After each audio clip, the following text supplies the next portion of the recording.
you only live once. This is your chance. And I would tell people this, I'm like, you're giving up on your chance in life to create something impactful. You can build a company anywhere in the world, but when you're around athletes, they lift you up. Can I do one thing per day that makes the company better? My last company, drchrono, was like a medical record platform. It's not something everybody uses. It's not a consumer-facing product like Apple Watch or a Ring or 8 Sleep. And then so people are using that stuff day in and day out, and it's kind of in their face. When you build infrastructure companies, they're not in everyone's like face all of the time. So a lot of these infrastructure companies just sit in the background and like run parts of America. And that's what I built, was like an infrastructure company. Basically, medical records, when you see a doctor, they basically do a clinical note while you're in an encounter with them. And then it's all connected to like billing. So we built a real platform that allowed doctors to run their businesses in a really efficient way. I would say the claim to fame for me in that company was we built the very first medical record on the iPad, and we launched it day one when the iPad came out, which was revolutionary. So sounds kind of silly now, but at the time, nobody was building on iPads. And what was unique about the iPad when it first launched was the screen size had enough real estate for a doctor to see a lot of information. There was a lot of nuances with being mobile as a doctor. Doctors, get up, they walk around, they see patients room to room. They're taking care of a lot of people. It was a form factor that doctors were really excited by at the time. I think right place, right time, right team. You kind of had a feeling that it was going to be a unique experience for doctors. It sounds insane, sounds so obvious, but it wasn't so obvious back then. So there were these, I would call them like really successful companies that came out of nowhere that built full businesses and had these huge businesses based on mobile. People really take for granted. The world has significantly changed in the last 20 years. I think there's 2 elements to an entrepreneur that allow them to become really good. One is they're persistent. There's probably 3 elements. 2 is they're very adaptive. And then 3, they iterate fast based off of feedback. With those 3 elements, you have someone that's amazing. And whatever anyone says, Steve Jobs was one of many. The world was built by many amazing entrepreneurs who were very different from each other. So you can't take one person and glorify them and say, this is what it is. The word hustle, a lot of entrepreneurs don't hustle. I hate to say it. That word is very confusing because the word hustle means I'm going to do a lot of work. It doesn't matter if I'm thinking. It just means I'm going to do a lot of busy work. There's a lot of entrepreneurs who are very strategic, and they learn so quick on their feet, and they sleep. Not that they have work-life balance. It's just, you just see some entrepreneurs who work during the day. You see some entrepreneurs who work in the middle of the night. You see some entrepreneurs who work completely as a recluse. You see some entrepreneurs who are completely extroverted. So there's no right bucket, I would say, but they just are very tenacious, and they have this ability not to give up, even though there's a lot of no's, and they just keep iterating and learning just fast. I mean, I'll tell you, time in the market allows for a long game. So when I went through YC, I think it was Dalton. He left YC, but he's one of the people that was just running YC for a long time. He mentioned pure persistence. And what does that mean? It just means time. Some of these ideas take time to percolate. And what I mean by that is if you look at Jeff Bezos, he built an online bookstore. If he worked on it 3 years, it would have been an online bookstore and he would have sold it. When did they start? 25 years ago? You can't build a business that is enduring without time on your side. Some people just give up, and it's very much an emotional thought process where businesses are generally, they take time to build and they're hard. And some people get frustrated, or they have families, or they have maybe a significant other that's pressuring them to move, or they have business partners that are tired. There's so many pieces that make it what it is. It's very sensitive. Each business is very, very sensitive to getting to that point. For me, because I'm in software and I'm in tech, I do look for people that live and breathe tech.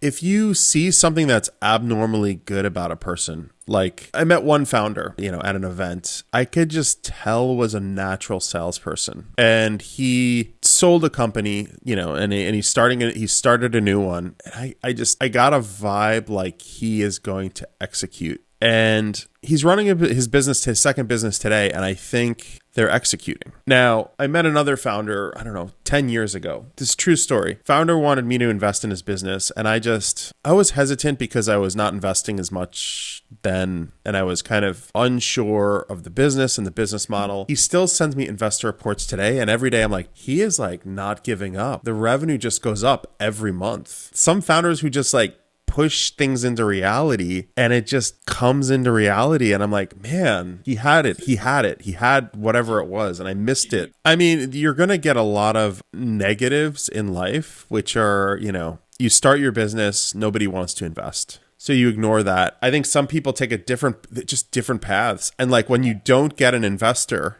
or you don't get customers and you keep going, you're kind of crazy. Until you're not. I look at the founders of Figma. It took them 5 years to build a product that nobody wanted to use until they did. 5 years of no users. In my psyche, I think there were a lot of like either faults. I always put myself in a mental state where I have no other options. It's irrational. I don't know how to just describe it. It's like a very irrational thing. I kind of just go into it and I'm like, this is my only path. It's a really strong quality. It can be a really dumb quality if the path is the wrong path. At drchrono, we worked on it from 2008, 9, 10. It took us 3 years. And then the iPad came out. So in year 3, the iPad came out. That was like what changed everything for us. We were the first mobile medical record. So it took us 3 years of irrationality to get to that point. But in that process, you're kind of building a lot of pieces to get to like this inflection point. And that's what Figma did. It's like you're building, you're changing, you're changing. And then at some point you have enough infrastructure, you have enough product, the right place, right time. And then boom, things just suddenly become this like magic creation. And people think, they look at openai and they're like, that thing's amazing. How could they just magically create that? I'm like, I knew Sam Altman in 2016. Nobody was using OpenAI in 2016. Nobody was using OpenAI in 2017. Nobody was using 18. Nobody was using OpenAI in 2019. They just were just like building AI tools because he really wanted it in the world. And I think there were probably a lot of moments that were dark in that company where like it just didn't look like they were doing much, the reality. And then ChatGPT comes along and then people just think it was like, boom, he's there. It's created. All these users are using it. A lot of musicians are not famous until they're famous. And it takes like years of refining your craft to get to that point where you've gotten like whatever, the perfect album, and then everybody wants to listen to it. It's the same thing in tech where like you refine your craft. Like there are years of schooling, there's years of education, you move to San Francisco, whatever your path is. And then at some point, all these things like align and you're in this moment in time where like you are sharp and then you know what you're doing and then the market wants it. But it took all of this to get to this point. You have to have a little bit of irrationality to like be able to build a business, or else you wouldn't do it. I do think schooling is important. School is one thing for me. It tells me you can stay someplace for 4 years and complete something. That's it. School for me tells me like the person can like commit to something. But that's important, being able to commit to something. Like some people can't get through school and they don't want to commit to anything and they want to travel, and that's okay. That's who they want to be. But for me, school, like when I see somebody with like a whatever they have, I came from Stony Brook University. I'm like, they persisted, they went through all the classes, they did the whole curriculum, they focused, they got their degree. When you're going into YC, there is this perception that it's going to be easy. People glorify entrepreneurship. And, for me, it was my path, not by choice. And I think a lot of people go into it because they see a lot of really cool press around this startup and this 22-year-old, and they got $200 million and they're crushing it and they want to be like them. And that is awesome. But behind the scenes, whatever they did to get to that point is not what's presented in public. I'll give you like a true example of like what I've seen. And this is an example where I feel like you should power through. So like in YC, there's a lot of companies that go in and they're ready to do it and they're like excited. And then the co-founders have a dispute and they have a chance to build something enduring and they have a good idea and it all falls apart within like months. Other times founders just get like demotivated immediately because they don't have product market fit within like a month or 2 months. It takes time. Whatever anyone says, you can get a lot of revenue quick. Is that revenue sticky? I don't know. Every company is different. Revenue is really important. Users are really important, but it's sad to see some of these founders just give up. And I'm like, you are in YC, or you have an investor, or whatever. You live in Silicon Valley. You only live once. This is your chance. And I would tell people this. I'm like, you're giving up on your chance in life to create something impactful. And you don't get these opportunities all of the time. To recreate the business you have now would be enormously hard. It took a lot of your life and your like blood, sweat, and tears to get to this point. Imagine just giving up. And this is in the head of some people. It's like, it's too hard. It's hard to scale this. I can't get more customers. That's every business. Going back to like, Jeff Bezos and Amazon, he was building a bookstore online. Like, he didn't just instantly realize like, I'm going to sell everything all over the place at once and buy planes and fly them. Like, it came piece by piece by piece over years. And whatever anyone says, it was him learning very quickly. He was a very adaptive learning machine. He realized I can do more than just books. Then he would jump around and do more. And it was really hard. Whatever publicly people think it's a piece of cake. Imagine trying to build a logistics company to ship everything across the world. For me, I think it's seeing abnormal ability out of people and like realizing that that person is abnormal in some way. I mean it in a good way. Abnormally good at something. Like, when I started drchrono with my co-founder, his name's Michael. He was abnormally good at technology at that time. And what I mean by that is he could code like he coded so fast, like at the speed of 10 developers. He was a 10x. And like, I just remember being in school. So I met him in school and we would do school projects together. They gave us like a month or 2 months to finish a project. We'd get it done in a day as a team. No one else got anything done today. And I'd be like, we just finished the whole project. What just happened? That stuck in my brain with him. And you meet people like that along the journey. And it's like, you kind of have to remember who they are. And then if you ever truly want to start a business, ask them, like, would you be open to something like that? And a lot of people aren't. Like, they are not, their headspace isn't there and they may not be ready to do something. But you'll have a set of these types of people in your life. And in this company, in JustPaid, Vinay, my co-founder, who's an engineer, I knew him from my days at drchrono, and everybody would say Vinay is such a good engineer, such a smart engineer, and stuck in my brain. And then one day I saw on LinkedIn, he wasn't working for drchrono anymore. I saw a post by him and it said like, looking for my next job. And I'm like, this is my chance. I'm going to go talk to Vinay and see if he's open to like doing something with me. I could just tell he's like a humble person. He's a really nice guy, but also like his work ethic is off the charts. I mean, that's just two instances for me where like you can kind of see abnormal, amazing execution, but also like, I would say don't just get your friends because they're your friends. Some of your friends are great to go to like hang out at a bar with or like just go to the movies with, but there are other friends that are abnormal at something and you know who they are. Those are the ones you should have conversations with and be like, would you ever start something? When I met my first co-founder, Michael, he was all about it. He was in like 100%. And when I met Vinay, he was like, how do we do this? I just need to figure out how I could like make a living because I live in Silicon Valley, but I'm all in. You don't want to push somebody in a direction they don't want to go because then you're just going to be doing that the whole time. So some people immediately, you can see their brain like figuring out how to build a life like that. You're not going to force them into something, and you can't because it's so... The early stages of any startup, that first like 5 years it's brittle. It's like a brittle state.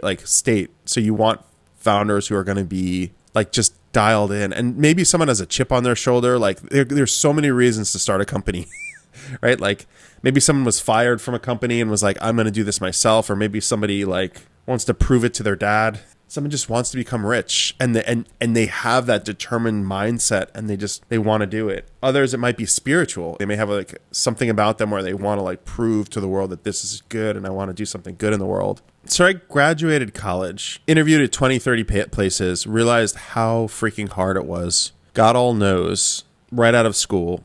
And I was like, all right, this is a waste of my time, like just interviewing. Anyway, fortunately, I find like this one guy at this one place who's like, I like you. I think you're good at what you do. And it was a startup. Went into the startup, learned so much from this guy, and he just was like a coder, and I was a developer there, and we were doing software development. But the company goes bankrupt. They raise like 12 million and the company goes bankrupt. Get the second job, they raise $24 million and they go bankrupt. So I'm still jobless. I went to 2 places, I have this master's degree in computer science, and I'm jobless. Fortunately, I was able to save $50,000 from those 2 startups. I was very frugal after school because I felt like they weren't going to last, these 2 companies. So I was like, I better save my money because God knows when I'm not going to like have a position again. So there was this unsettling feeling like wherever I go, there will be instability. This is all I felt out of school. It's instability. I never worked at like a safe company. My dad he was an elevator mechanic. So it was a very weird job. What I learned is like when you have a weird skill set, there tends to be work for you if you can like find a good position. So he worked for New York City and he'd run around fixing all of the elevators. My dad always had work because oddly, New York City has more elevators than probably anywhere in the world. But I mean, from him, like I felt a stable childhood just because of what he did. But he didn't want to do that. That was forced on him. So like he wanted to be an airplane pilot. His dad told him like, be an elevator mechanic. It's a safe job. You'll always have like work. Don't even think about being a pilot because it's an unstable life. And I think that maybe he was instilling that into me subconsciously, like do what you want. In some ways, like I could have went and worked at another startup, or I could have went and like tried to find another job. But after that second startup, like I felt like I learned enough from a few companies that you may not be safe when you're not trying to control some part of your destiny. You ever hear the word mana? It's like energy, mana or like energy or lifeblood or like whatever. It sounds so silly, but like you only are given so much in life. And I'm like, do I want to give more of my mana or like lifeblood to something that I'm not passionate about? And I may just be like wasting my life, like doing something that like I don't feel that passion for. And I just remember thinking like, I have $50,000. I can live on it for 2 years and I can build my life the way I want. Or I could buy an apartment in New York City, or I could buy some Apple stock. I mean, this is literally like I was going through this like scenarios in my head. Or I could like build and invest in myself, just like school. Except now I'm using not tuition money on professors, but on me. And if I take that $50,000 and do that, and I lose all of it, I still wouldn't regret it. That was my thinking. And I'm like, I'm going to do that. And what made it even more crazy was like, my friend from college calls me up and he's like, I can't work for a large company anymore. I need out. His happiness level was like a 2 out of 10. And he's like, I need to make a change in my life. And this is the guy that's a 10X engineer. He was losing it. And I'm like, we could come together and meet and see if we could do something together. But instantaneously, we both wanted to work in healthcare. Why? Because I felt like it was an industry that I could do something in for a long time.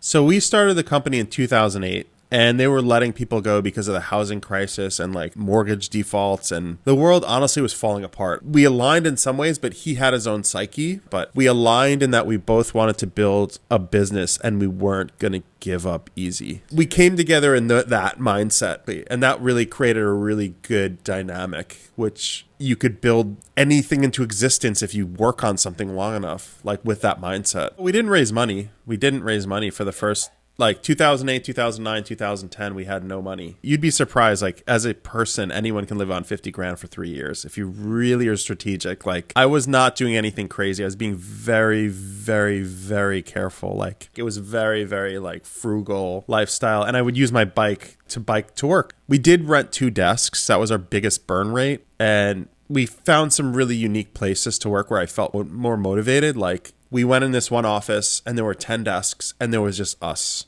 and then one other guy. I remember on the second floor above us, there was another company. And I remember thinking they were the hottest thing. It was a company called Comicsology. And this is like life-changing for me, this moment. And they had like 10 people in their company. And this was like a moment for me. I was like, they're building comic books on mobile devices. So they influenced me. And I was like, comic books on mobile devices. I was like, that's insane. And my mind started to think because we were in healthcare. So like there was this really unique time. It was kind of fun. Oddly, that other guy would show up every day. And so the persistence thing.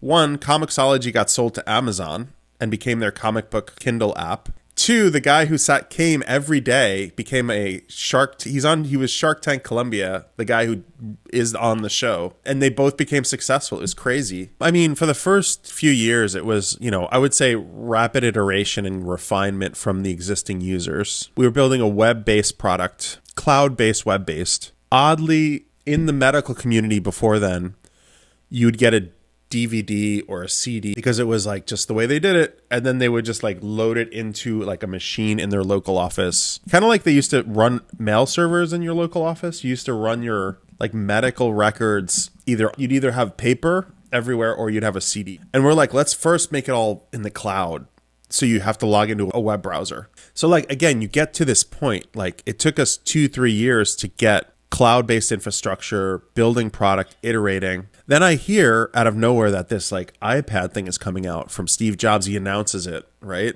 And I'm like, we could build APIs, which nobody did, to talk to an iPad. There was Pandora, there was Netflix, there was drchrono, and there was about 100 other apps on the iPad the day it launched. And we had what Netflix had, APIs. Like we just all were in the right place at the right time. Netflix wouldn't be as big as they are without mobile today. They wouldn't be who they are without like the iPhone and the iPad. I didn't even know if it was a good idea. I just wanted to do it because it sounded cool. It was not rational. It was, we're going to work on this idea because it's cool. And my co-founder was like 100% on board. It'll be cool to have a mobile medical record because it's awesome. It was not like we're going to make money. It was, this looks cool. It feels cool. I would use it if I was a doctor, and I just want to build it. There was no secret strategy. I just saw the iPad and I'm like, we could do something with this. And we didn't even own the physical devices. Again, Apple does launch like prototype stuff. Like they launched a software development kit. They call it an SDK for all developers for this piece of hardware that wasn't released, which was really cool. And then we downloaded it and we had it on our Macs. And this is what's even more crazy is we bought Macs to build on the iPad. We were kind of like just going all in. If something felt really off, I wouldn't do it, right? If it felt like it was completely going to waste money. But you do have to take bets. It's like it's a bit of startups are a bit of a gamble. Like the investors who go in, it's higher risk. The founders, they have to make very strategic decisions. Now, a lot of things didn't work out. Like we did a lot of things, but that one was one where we had abnormal returns, like of upside, without me realizing it. So Saturdays were iPad day. So it was 1 day out of 7.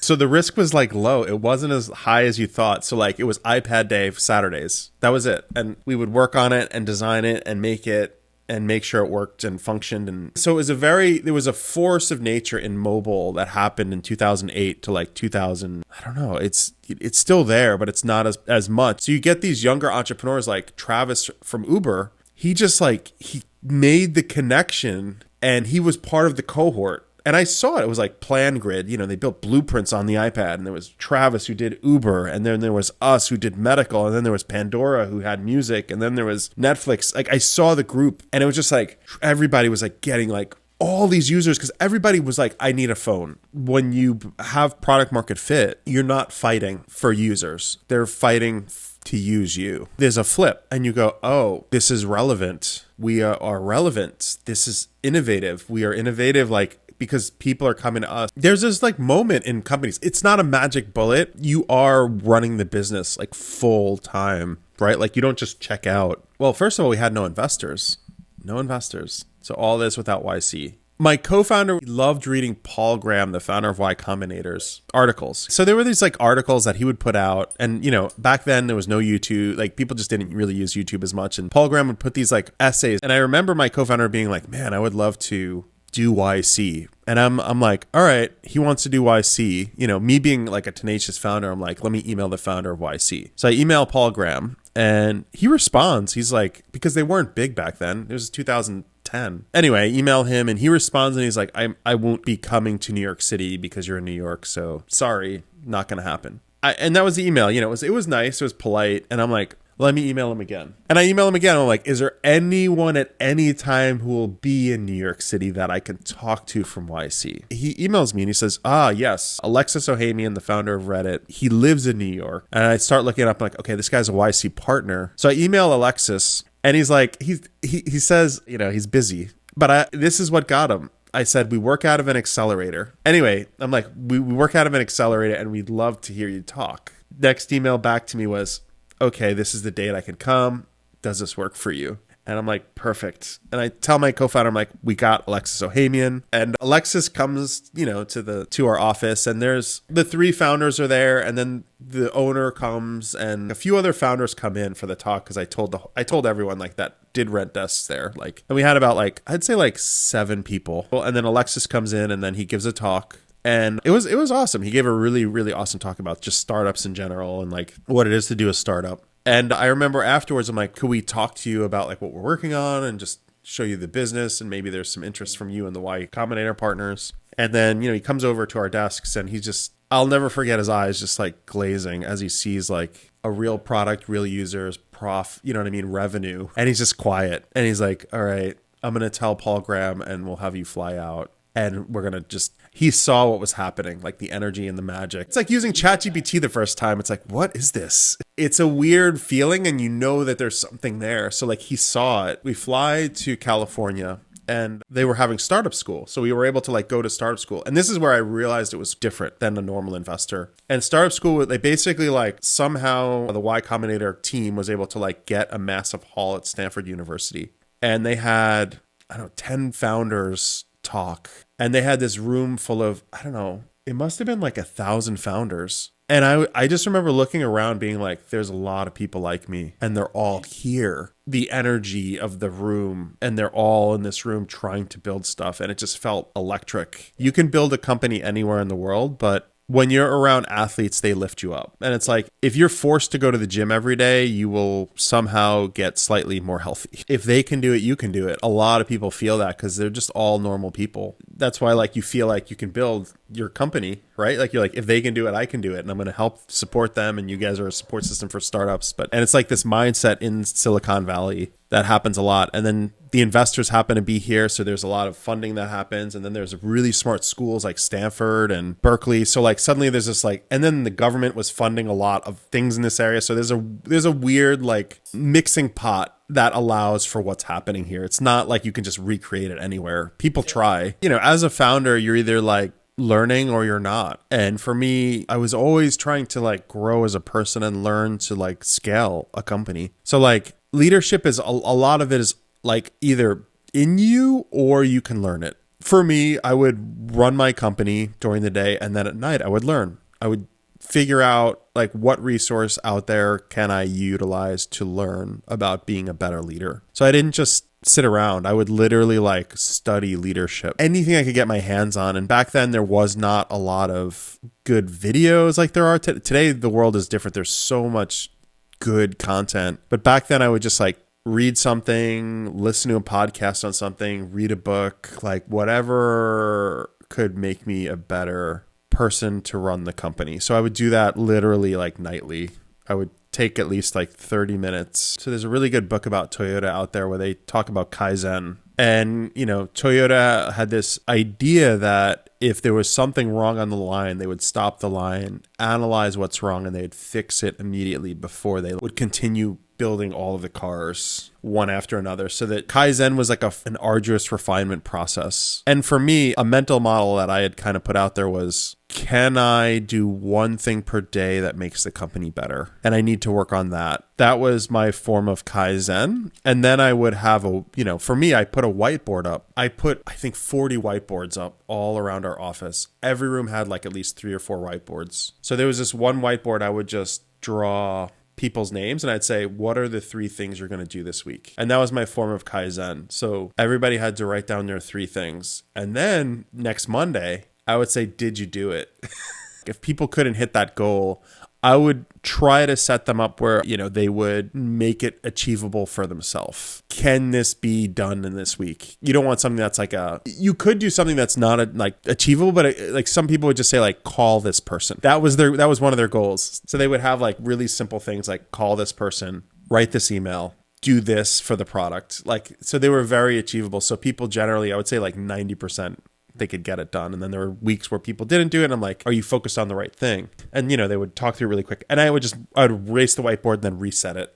And then I'd be like, all right, let's reset for this week. I did that at my scale where I could like affect change in the company. Like we use Linear. It's like a tasking tool. The problem with a linear is it's like high, medium, or low, meaning like urgency, but it doesn't create kaizen, which is what this week will impact the company the most.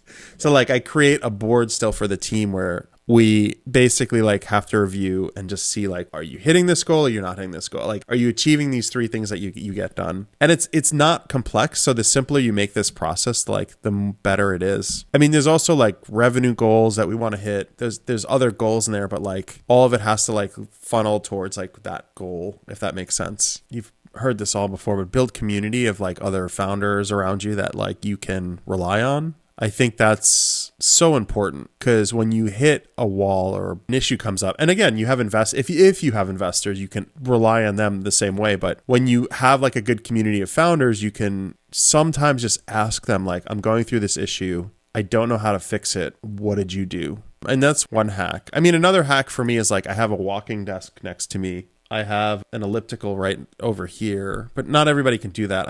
I built my life this way where I'm like, the stress of the startup is so arduous. You need to like get the energy out. Another hack, go walk. If you have a Zoom meeting, you can turn your camera off for your mental health and walk and just do a walk outside in the fresh air and the sun. Instantaneously your brain chemistry changes because like you're walking. When I have like stressful meetings, I'll bring someone on a walk and it's so pleasant. Like things immediately, like people start to communicate better and like you just start to have a better conversation. It's tough to start a startup and have pets, but I've had pets the whole time I've had startups. It's when you're stressed, you can like rely on like I have 2 dogs and 3 cats. I remember like there are times when I'm super stressed out and my dog will just instantaneously like pull me out of it and be like, let's go outside. I think it's like the mobile revolution. It's like so game changing. It's life changing. It's going to make everyone's life better. I do think some jobs are going to change based off of it. It is insurmountably like it's going to change the world in so many ways. And mobile did the same thing. I just think that with AI, people are just way more aware because it's doing things for them and you're understanding what's happening because some tasks might have taken you a day or a week. You're doing it in seconds now. But with mobile, it was just different. It was like you could find a restaurant quicker because it had a geolocated heat map and you look it up in seconds. So it was just same, different in my head. It's going to change the world, but just there's so much more like fear around AI. And I think it's, and excitement also. It's like fear and excitement. Like it's going to take my job, but like iterate weekly, learn as much AI as possible, look into every tool that's coming out, ask your friends what they're using, utilize all the tools that like others are using, look at the best people in AI and see what they're saying. If they mention something, look it up. Spend at least 30 minutes a day learning about AI and you'll be better than most people out there. Take care of your health. It's so important and so critical. I do think if you're running a startup, it does take its toll on you, like in terms of health. Just take care of my health, honestly, because like you have a million problems running a startup until you have one health problem and then you have one problem. You have to like really take care of your health. So like in my older age, I've been really just very on top of like just taking care of myself because I've had a couple of health issues but some of it was from running a startup. It was just like that arduous stress of like running something so long. It does get, it takes its toll on your physical sometimes. It is like a long game and just work on one thing a day that can make an impact on the company. So like maybe it's making a phone call to a friend that you want to recruit. Maybe it's like talking to an investor to learn from. Maybe it's setting up a computer to like make it a little bit quicker. Maybe it's learning a piece of software. Maybe it's setting up your life. Maybe you're like not in a good apartment, like, and you need to be closer to your office. Maybe it's you're not near anybody in tech and you want to be closer, move closer. Maybe it's, there's so many different pieces, but if you work on things daily, that's where you have this like really good insurmountable like force pushing you forward. But it's like, what can I do today to like make things a little bit better for my startup? Even when I'm not working, I'm working, which is bad. Sometimes I'll like optimize my phone, whatever, here and there and there and there. And then suddenly you've got like thousands of these things compiled and like you've become a really efficient founder. Like, if you go to justpaid.ai and then go to team, my LinkedIn is there. You can click that and then just message me on LinkedIn. You could also message me on X, Twitter. I'm available there. So just like send me a DM there. So there's 2 ways.